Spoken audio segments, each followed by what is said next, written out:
আজকের এপিসোড কপালে লেখা মৃত্যুর তারিখ। এপিসোডটা মন দিয়ে শুনুন। তাহলে শুরু করি এপিসোডটা। পূর্ব মেদিনীপুরের সীমান্ত ঘেরা এক গ্রাম, নাম শ্মশানপুর। নাম শুনলেই গা শিউড়ে ওঠে।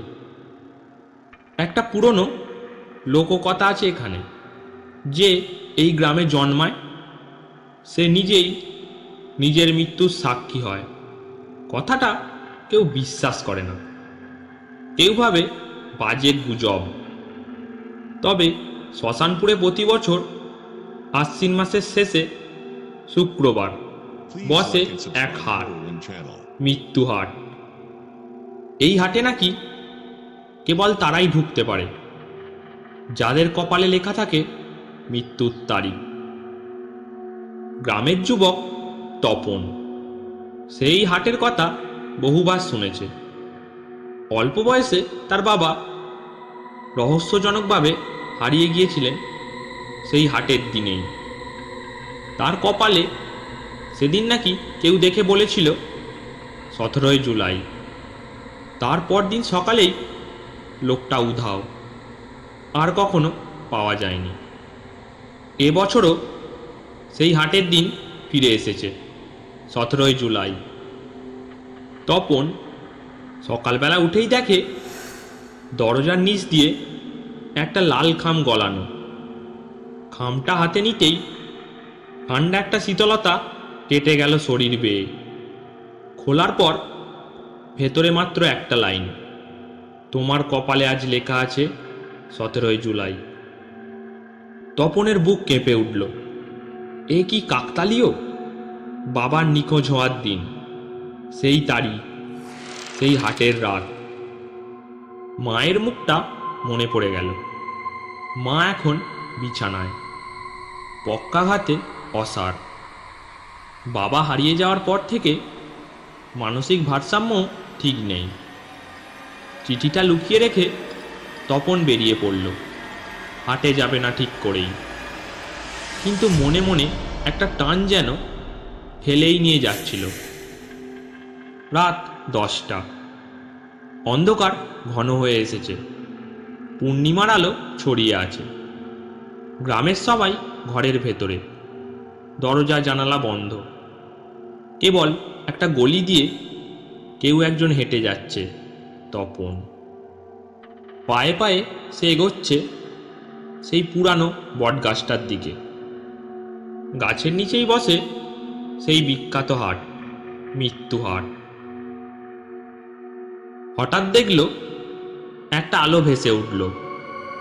একটা একটা করে লণ্ঠনের আলো জ্বলে উঠছে, যেন অদৃশ্য কোনো মেলা বসছে, যেখানে মানুষ না, যেন ছায়া, যেন ছায়ামূর্তি। তপন দেখতে পেল সাদা থান পরে এক বৃদ্ধ দাঁড়িয়ে আছেন। তার মুখ নেই, শুধু ঠোঁট নড়ছে, তোমার তারিখ আজ। তপন হঠাৎ করেই তার কপাল ছুঁয়ে দেখল একটা লাল লেখা। আয়নায় দেখল সেখানে জল জল করে লেখা 17/7/2025। তপনের মাথা ঘুরে উঠল। বৃদ্ধ ছায়ামূর্তি আবার বললেন, তুমি এসেছ কারণ তোমার প্রশ্ন আছে। জানতে চাও কেন তোমার বাবা হারিয়ে গেলেন? তপন ঠোঁট কাঁপিয়ে বলল, হ্যাঁ, আমি জানতে চাই। বৃদ্ধ বললেন, তোমার বাবাও এসেছিলেন এই হাটে সেই একই দিনে। জানতে চেয়েছিলেন ভবিষ্যৎ, কিন্তু এখানে ভবিষ্যৎ জানলেই মৃত্যু ত্বরান্বিত হয়। তপন চেঁচিয়ে উঠল, তাহলে আমার নাম কেন লেখা হলো? আমি তো জানতে চাইনি। বৃদ্ধ একবার হাসলেন। তার হাসির শব্দ শোনা গেল না, শুধু ঠোঁটের কোণে লাল রক্তের ফোঁটা। তুমি খাম খুলেছ, তাই তুমিও একে গ্রহণ করেছ। তপনের পায়ে কাঁপুনি শুরু হলো। সে দৌড়ে পালাতে চাইল, কিন্তু পেছনে তাকিয়ে দেখল সারা মাঠ জুড়ে অদ্ভুত সব ছায়া দাঁড়িয়ে আছে। তারা প্রত্যেকেই তাকিয়ে আছে তার দিকে। একে কটার মাথা নেই, কারোর চোখ নেই, কারোর শুধু হাড়। কিন্তু তারা সকলেই ফিস ফিস করে বলছে, 17ই জুলাই, 17ই জুলাই, 17ই জুলাই। তপন জ্ঞান হারালো। তখন ঘড়িতে বাজে সকাল 7টা। সে নিজেকে খুঁজে পেল গ্রামের শ্মশানঘাটের এক পাশে। বুকে তীব্র ব্যথা, কপালে এখনো লাল হরফে লেখা তারিখটা 17ই জুলাই। সে ঘরে ফিরল। মা তখনও চুপচাপ বিছানায়।